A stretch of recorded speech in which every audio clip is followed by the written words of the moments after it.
Welcome to Demming Chronicles, and on today's program we have two guests. Our guests are Afra Raymond. Welcome, Afra. Thank you very much, Denise, for having me on the Demming Chronicles. I'm pleased to be part of today's discussion on governance, and I hope that we could all, myself included, learn from the discussion so we can take things forward in our country and in our time. Thank you very much, Afra. And our next guest is Valmiki Maharaj. Welcome, Hi, everyone.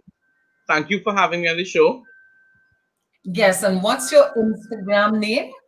My Instagram name is instaval_TT. That's what most people remember me as. Yes. All right, Instaval_TT. We'll be back shortly when we begin the conversation.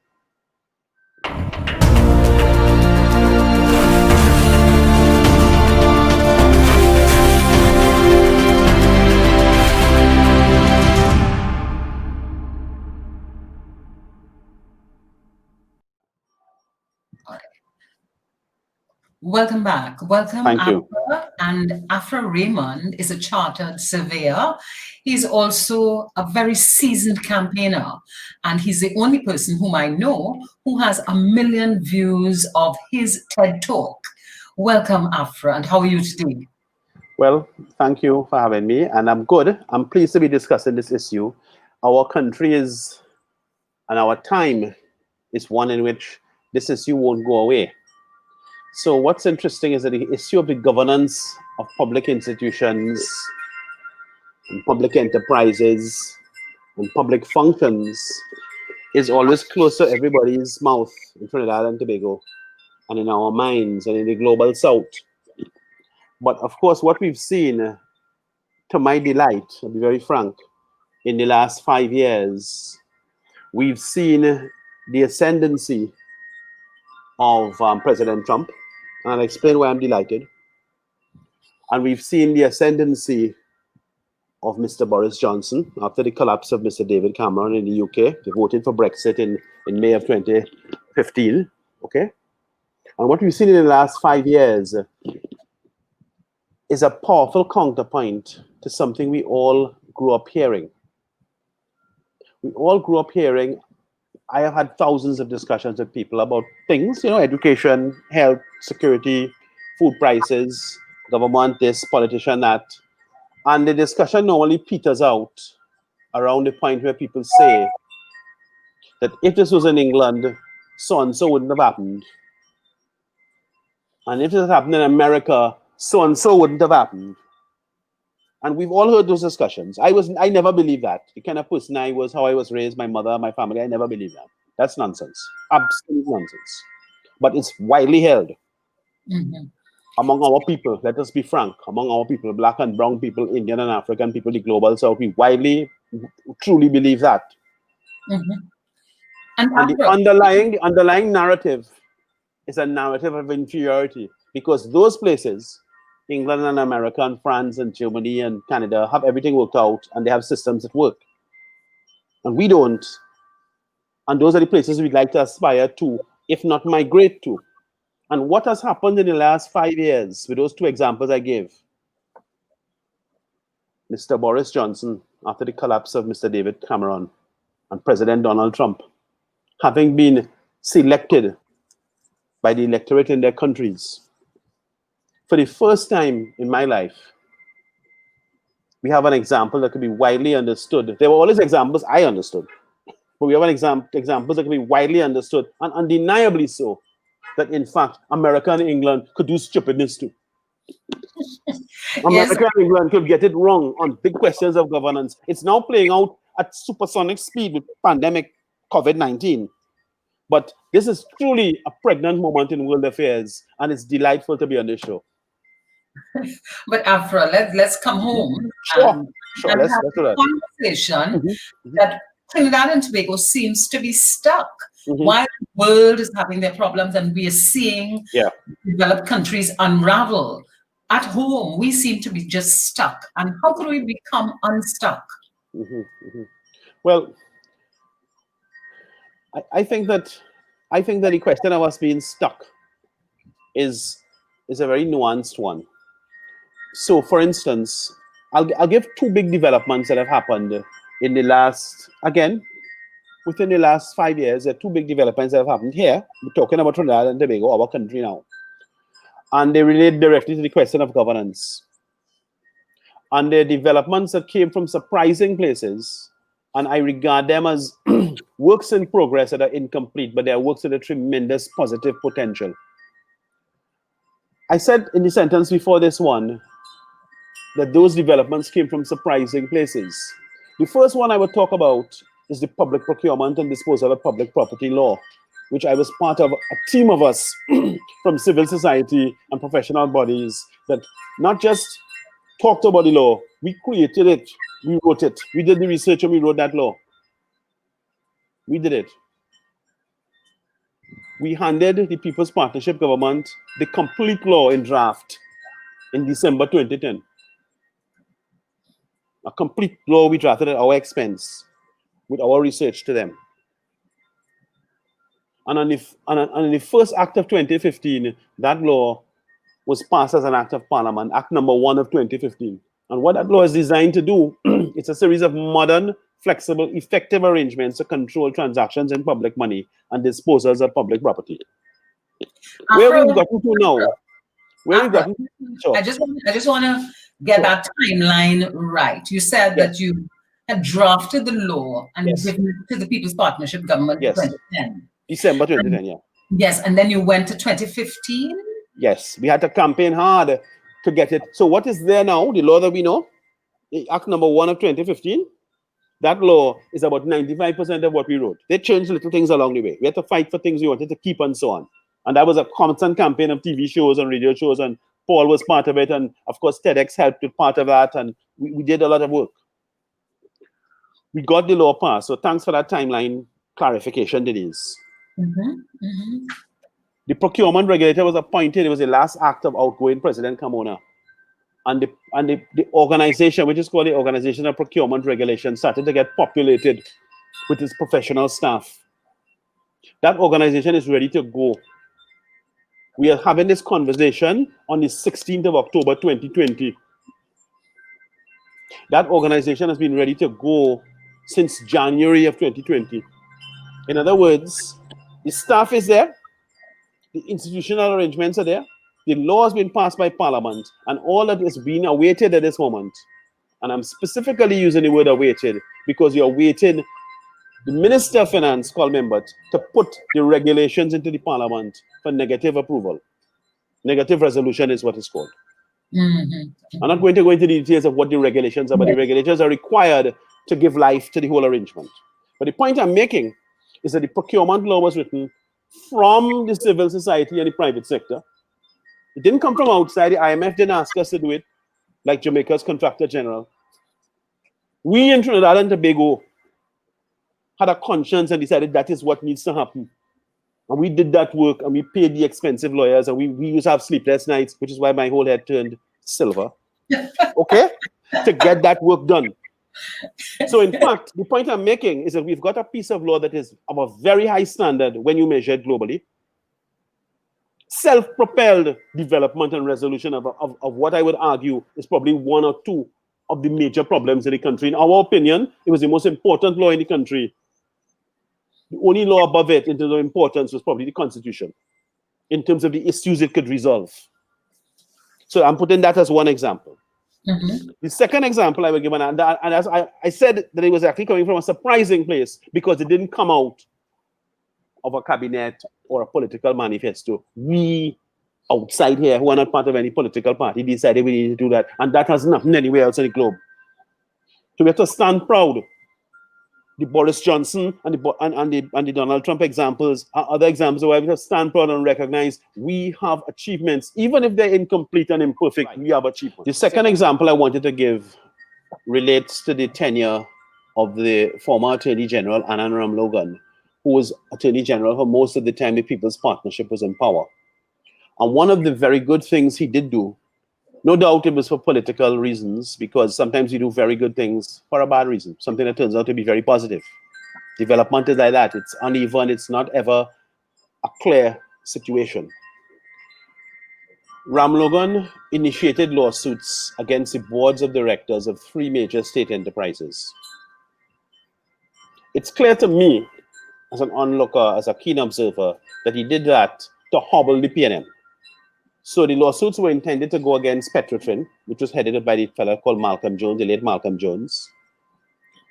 There was UTT, University of Trinidad and Tobago, headed at that time by the elder Professor Ken Julian. And of course, there was ETech, also chaired by Professor Julian. The Petrotrin lawsuit got delayed with an arbitration clause, and a foreign lawyer who's now under some kind of a cloud disposed of it. So that never went anywhere. The UTT lawsuit, so that's not part of this discussion. The UTT lawsuit crashed when the person who was the main witness, like on the day of the trial, reversed himself. So he was saying A, and when they put him on the oath, he started to say B, and the government's case collapsed. At that point, Garvin Nicholas was AG for maybe 2 months or 3 months. He might have gotten, what do you call it, a Kobo sweat? Yes. And he ended the case. But the case with ETech went all the way to the Privy Council, and it's interesting. So the first point about that is that it's the first time that a government has taken legal action against the board of a state enterprise for the execution of its duties under the Companies Act. As far as I'm aware, I've also checked with senior commercial lawyers. I'm not really aware there's a lot of cases with directors being sued for the performance of their duties under the Companies Act. Even private to private, there's very little litigation on that area.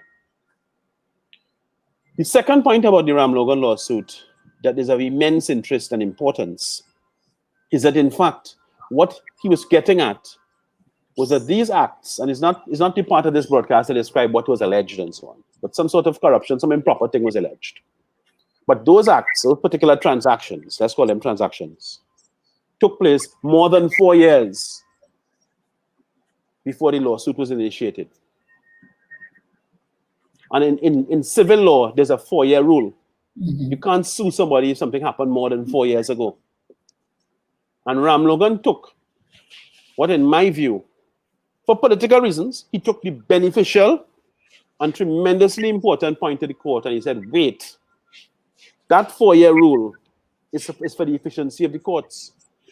But in fact, it is settled on a set of principles and understandings that don't apply to state-owned companies. Suppose a political administration here appoints its people to run a company and they do nonsense, and they remain in power for 4 years before they're removed by an election, before this party is elected. And when this party is elected, is the first time, to use a phrase, a fresh set of eyes could look at those evidence. So maybe 5 years after the transaction took place, there will actually be an opportunity for the public interest to be addressed, for the state enterprise, the conduct of the directors to be interrogated in a court. Of course, the directors of ETech, as they were at the time, they were different directors because politics had changed, but the people who had been directors then was Professor Ken Julian and Wendy Fitzwilliam and people like that. And they took up a strong defense team. Their defense team was Douglas Mendez and so on. And Ram Logan hired English lawyers. It was a big case. And they lost. Yeah. The High Court upheld the Ram Logan point. They went to the appeal court. The appeal court upheld the Ram Logan point. It ended up going to the Privy Council after the PNM won the election in September 2015. So in fact, the Privy Council ruled also in favor of the Ram Logan submission, that it was a sound approach to the question. And in fact, the clock, to measure the 4 years, the clock should really start running when there was a change in political administration, which opens a whole delightful vista to us in terms of interrogation and governance and so on. And of course, that judgment from the Privy Council, which was very clear, pellucid, beautiful judgment, came out during the tenure of the current administration. The AG was Faris Al-Rawi. I don't think any of us would expect them to pursue that. So although the grounds have been established all the way to the Privy Council for a higher standard of governance, and a very important precedent has been established, again, from a strange place. If you think about Mr. Ram Logan's reputation and the sort of way that people think about Ram Logan, it was a point of tremendous importance. It was argued hard. He didn't actually do the case. He instructed attorneys to do the case all the way to the top. And it was won at all of the 3 stages. So we actually have a door open to go into a new room we didn't have before. So in fact, it no longer matters that somebody used to be on a board 3 years ago and you used to be on that board. We can actually have an opportunity to re-examine things with a greater sense of purpose to defend the public interest. So those are my 2 points I would give. Thank you. Afra, if you had a magic wand and you could identify one action that you think the current administration should take, what would that be? To pass a procurement law now, if not sooner. That's my answer. Thank you very much, Afra. And we've had some excellent conversations, excellent information. Passing the procurement law seems to be the next best thing for us to do to make a difference to our country. Thank you very much, Afra. Thank you very much, Denise. Thank you.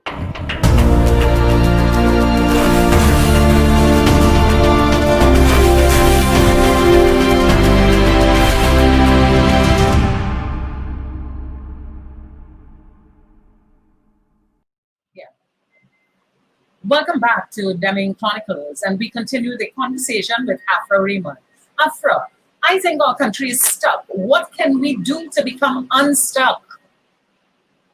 Well, I think we have to recognize the nature of the problem.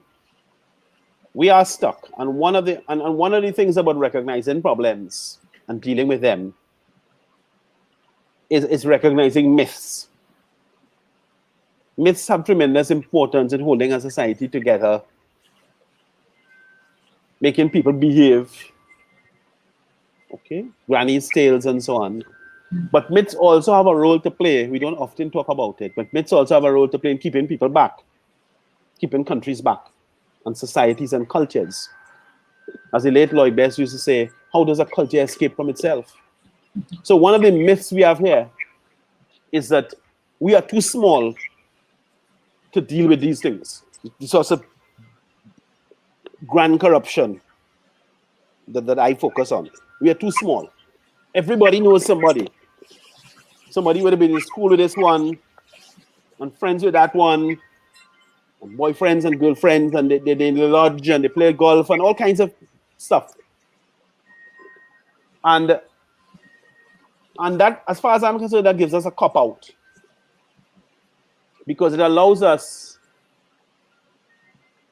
to claim on the one hand, we're a good and a holy and an upstanding society. We all went to good schools and so on and so on. These things keep happening because the place is too small. So we chuck the blame for the lack of grappling with the problem. We chuck the blame into some sort of implacable thing like science. So we come down to the witty question, does size really matter? And I encountered an example at the end of 2016 that caused me to re-examine all of that. I never believed size mattered, but it's nice to get examples beyond what you believe. And in Grenada, which of course has a population of 109,000 people, in Grenada, there was a banker who had a bank called the Capital Something Bank. It might have been the Capital and Corporate Bank. And the fellow's name was Fintan de Boog. And of course, the Capital and Corporate Bank was one of the important banks in Grenada. And as you could imagine, in a society with 109,000 people, and Mr. de Boog being an elder, he was 65 or 66 years old. He was 68 years old or something. So he'd had the bank for 30-something years. Him and his wife owned the bank. One could imagine the kind of network he would have had. The Governor General would have known him. The Prime Minister would know him. You get the picture. The judges would know him. Everybody. It was a tiny society. He was caught up in some corrupt, fraudulent activity. And again, there's not enough time here to describe what he was doing. But it was corrupt and it was fraudulent, and it involved taking a lot of people's money. Millions of dollars were taken from investors and depositors. Who went to the police and they made a report. The police in Grenada, who look just like us, were able to investigate, assemble the evidence, arrest Mr. de Boog, charge him, bring him to court, prosecute him, convict him. He was sentenced to 23.5 years jail in the Caribbean here. This wasn't to do the English thing and FATCA and the IRA and the IMF. The Grenadians knew what was the correct thing to do. 109,000 of them. Yes. And Trinidadians need to understand that these myths, and I spend a certain amount of my time, as I did in my first TEDx, dismantling myths. These myths have a purpose, and sometimes the purpose is not all jolly good. Sometimes the purpose keeps us back. We are not too small.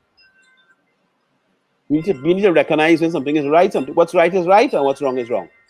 And for all of our office holders, whether they are policemen or police officers, people in the DPP, people in the Integrity Commission, people in the AG's office, people in the cabinet, the judges sitting on the bench, listen to this judgment, listen to this broadcast of mine, and then he said judgment. Listen to this judgment of mine. Understand, you have to understand, we are not too small. We are not too puny. This is our country. We can do better. If little tiny Grenada could do that, the man of the stature of Fintan de Boog. Look it up, Fintan de Boog, Capital Bank. And a judge looking just like us again. Put him in prison for 23.5 years. He broke down in court and he cried because he's not going to come out. Yeah. Yeah. We haven't done that. So we need and I'm using this opportunity, and I thank you again, to exhort our office holders and our public to understand this notion of us not being big enough. And if here was Canada, no, here's Trinidad and Tobago, here's your home. Nobody coming to rescue us. We have to rescue ourselves. We have to start to do things differently. But Afra, we talk about doing things differently. We talk about our potential, but we have very few examples. And how do we engage when we don't have the examples? What is your suggestion for that? Well, the main example, the main suggestion I do for that, for myself, I speak for myself on this occasion, is that when I have the opportunity to speak like this, I always try to bring a unique point of view, not just a pure opinion. It's an analysis based on actual events. Okay, it's not just I feel this and I feel that. These are real events that happen with real people. I tend to focus on the global south, although when it suits me, I will look to the UK and the USA to make particular examples, as I did earlier. Okay? Yes. And we have to use our platforms to make unique points. It's no longer enough to make points, to paraphrase Lloyd. It's no longer enough to make points that are merely true and merely interesting. If we want to make a difference, we have to put our energy and our efforts into identifying what is decisive and work on that. And that is what I have used in my campaigning. And that's an excellent approach. But for example, when we look at what is happening with the police service right now, where the Prime Minister has indicated he's bringing in officers from Scotland Yard to help us with some problems.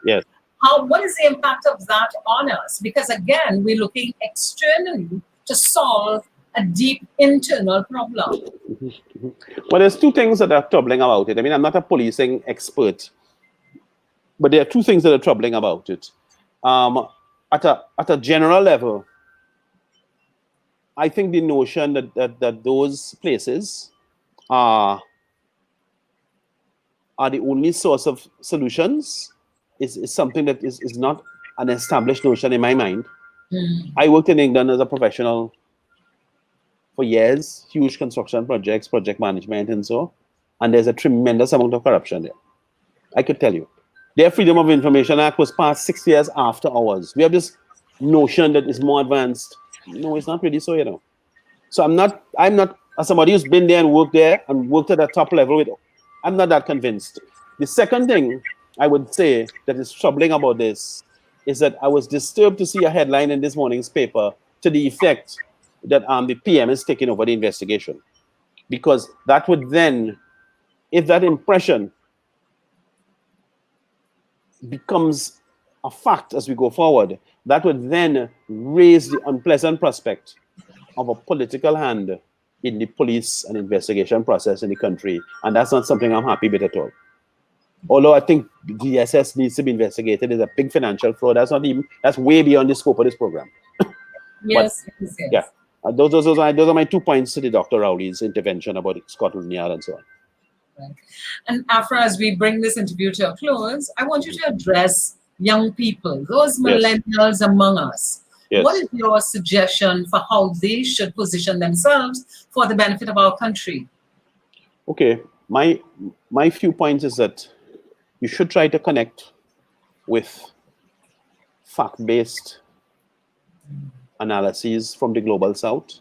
There are a tremendous amount of sources. I mean, my own work is AfraRaymond.net. TEDx has work. There's a tremendous amount of sources. The main thing to understand is that what we are going through is a very deliberately constructed system to keep us in this position. And it hasn't started now. This piece of work that some of you may now be encountering and struggling with is something that we've been struggling with in these parts, as we say, 50, 60, 70, 80 years, okay? I am myself in the middle of it. So I would say to you, group together, associate, form your organizations, form your units, do your reading together, spend your time together, and let us get this place to another level. The big thing that's missing is representation. We need to have representatives, whether they're police officers or parliamentarians, who represent the public interests. And that needs to be something that's quite seriously monitored. So that the social media platform offers a big chance to do that. Once again, I thank you for the chance to speak, Denise. Thank you. Thank you very much, Afra. And on that note, to our young people, we need to start taking action. You need to read. We need to be fact-based in our commentary. On that note, it brings us to the end of this segment of Demming Chronicles. We'll be back shortly.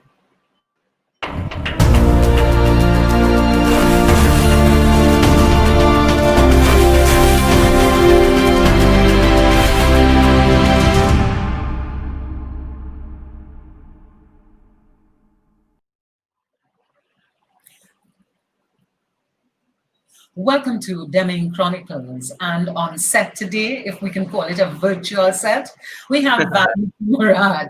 Valmiki, let's start with me asking you this question. What brings you joy? What brings me joy? I think as an artist, it would be, seeing people's reaction to my work, like seeing it bring them joy. So maybe I could say joy brings me joy.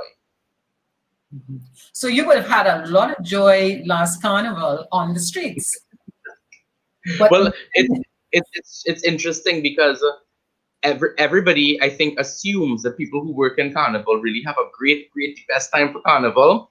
But honestly, the sense of responsibility and so that you have on you, I'm not going to say I don't enjoy it, but it's really different. Like I feel like if I get my sense of relief and enjoyment at the end of the carnival day, like in the last lap. When nothing else can go wrong. Yes. Yes, and that was this year carnival. Mm-hmm. What do you think? What do you think 2021 could look like from a virtual space? So obviously, I mean, in and around not only carnival specifically, but in entertainment up and down the islands, the entire world, this word virtual has just been swimming and flying everywhere. And I think many people have different perspectives on what the word virtual is, and as you said, what it could look like. For us here, I have heard a couple of people speak about a virtual carnival, maybe similar to like what Notting Hill had done, where you have performances, you have DJs and so happening on a screen, and the world would then sign in and look in at it. For us, and when I say us, I mean like myself and the other members of the Tribe family of bands and all the members of the Lost Tribe, we've been talking about it a lot. And our business has always been more than carnival, more than entertainment. It's been engagement. How do we take our culture and communicate that to somebody who may be not here, or maybe somewhere else, maybe anywhere? And it's been easier when it's been a physical iteration of that. But now that you have to transfer it to the online platforms, we have been analyzing over the past couple of months, how can we engage? What does the user want to experience? If you have been a masquerader for your entire life, you don't want to be forced into the role of a spectator. There's been a lot of conversations over the past couple of years about carnival, and with the experience of the masquerader outweighing the experience of the spectator, because when you look at the bands now, all you see is a sea of heads and shoulders. You don't see that much costuming anymore. So, from the costuming and design standpoint, we have been trying to change the that model so that the spectator's experience could balance back more the masquerader. Now that we are on the virtual platform, we are trying to do the same in the reverse, where we want people to not feel like they're only sitting and looking, but how can you participate? Is that version virtual, or is it simulated, or is it augmented reality? Like, what type of technology do we have to use as the replacement to our glue gun and our speaker box to be able to get the essence of this carnival experience to you? I was talking about, you asked things. I'm saying that is quite a change in headset, because you're saying we want to move it to a space where both the spectator and who used to be the participant in carnival, both of them need to have an experience that they feel shared. You talked about augmented reality. That is expensive. Is Trinidad ready for that? Well, Gail, in terms of cost, we have been, it's a difficult time. It's a time where the world, being in lockdown during this pandemic, has turned to the arts to take them through it. They have turned to their televisions and Netflix and games and art and music to be able to give them that, whether it be piece of joy or just a moment to be able to stretch through the time when we could be able to be together again. It's ironic that while they turn to the arts are, it's the part of the world that seems to be suffering almost the most right now, in terms of funding, in terms of emotion, in terms of everything. So for us right now, it's a difficult place. It's difficult because I know that the government and the world may not have the resources to be able to invest in what we need right now, whilst at the same time, for the arts to survive and for Carnival to survive, you need that injection of funding. So what we have been doing, I think we have been fortunate to have very good relationships with stakeholders over the years, meaning from private enterprise to different brands, consumption brands, etc. So over the past couple of months, I've been working on a couple of projects that curate our culture. And when I say culture, I mean beyond the carnival sector. Projects that explore a combination, and projects that look at the analysis of the road experience in a totally different way. And I've taken those projects to these stakeholders to see if partnerships could work. And it's an interesting place right now, because it's not only me going to them to say, hey, give me $5, I want to make it happen. It is, let me bring this to you so that I can help you sell 2 more sweet drink and 2 more something else, because you also having problems there getting your product out there. So it's an interesting place where the carnival bands have now become mini advertising agencies. They're not only carnival bands anymore, but we have to kind of work together. So we have to work together as a community of carnival artists, but we have to work together as a community of Trinidad and Tobago with these stakeholders for everybody to be able to achieve synergies. Wow, what I'm hearing there is collaboration, which is one of the things that I think our country has not been doing very well at. But collaboration is the only way that we will survive. But here's my dilemma. How do you collaborate in a space that has historically been competitive?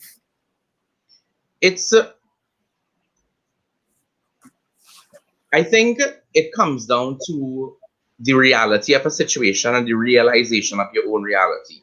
For me, I have always found strength in collaboration.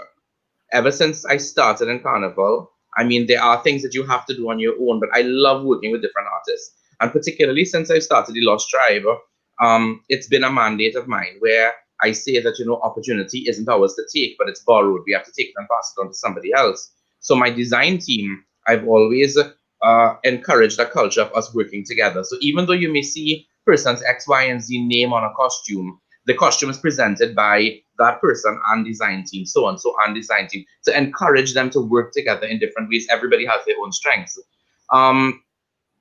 I don't think collaboration can be forced onto anybody. And quite frankly, Denise, if you don't want to do it, you don't want to do it. There's nothing I can do about that.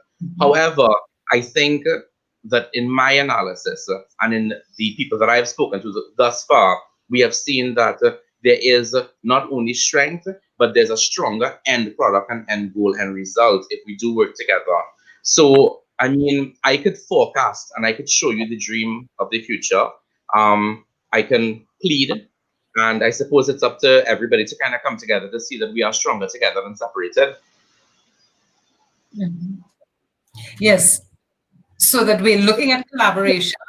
But let me ask you a straight question. What are the structures that you see that must happen? What are the structural issues that we must address for Carnival 2021 and the future? The first thing, and maybe I'm saying this because it's what I've been thinking of, again, just for the past couple of months, we need to approach Carnival, like UX design, user experience design. We are no longer in a position, I think, and this is pandemic aside, I don't think we're in a position anymore to just think that we are Trinidad, we are the Mecca of Carnival, and so people will come here. The reality is getting to Trinidad is expensive. Trinidad Carnival is expensive. Trinidad's structure in terms of accommodations, hotels, transportation, everything is not best suited compared to other spaces for the tourism market. Mm-hmm. So if you are talking about what is the first thing that you need to put into place, I think that we as Carnival stakeholders, we need to think about our products and the relationship and the interaction between the user and your product. How are they getting it? How are they being informed? Quality control. How are they purchasing? Value for money, quite frankly. Moving on from that, I do think that we need to start speaking to other stakeholders, whether it be the government or not, about the other devices that will help accommodate people coming to us. Now, in the first part of my answer here, I was talking about foreign market coming to Trinidad, but the reality is we have a lot of people in Trinidad and Tobago, and not all of them come to town for Carnival. Not all of them go to San Fernando. So I think another part that we really have to work on is our internal tourism and the way that we communicate with people in Trinidad and Tobago.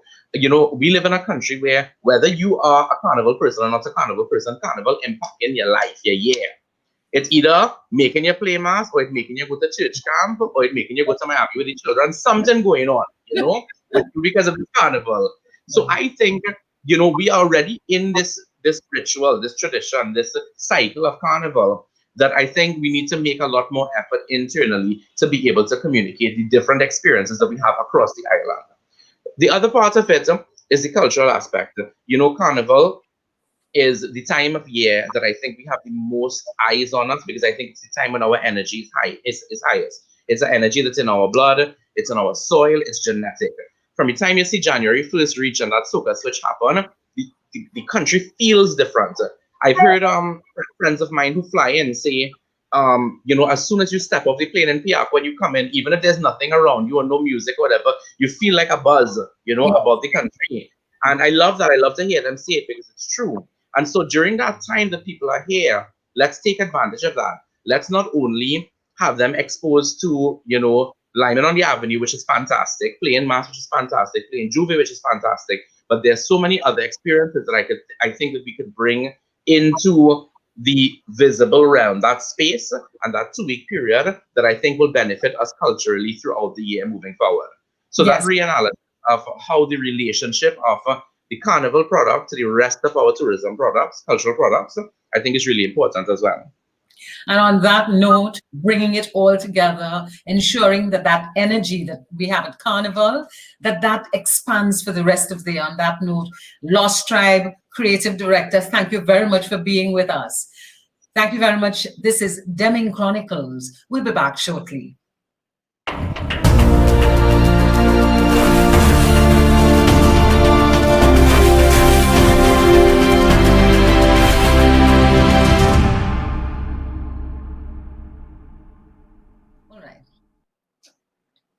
Thank you very much for being part of Demming Chronicles. On today's program, we had Afra Raymond with a wonderful conversation about the procurement legislation. That was followed by Valmiki Maharaj, Lost Tribe guy, and he's talking about how Carnival is really part of our soul, how it has an energy, and how can we take that energy and expand it for 365 days and make Trinidad and Tobago such a wonderful place that we have the potential to be. That's it for Demming Chronicles. We'll be back with you another time.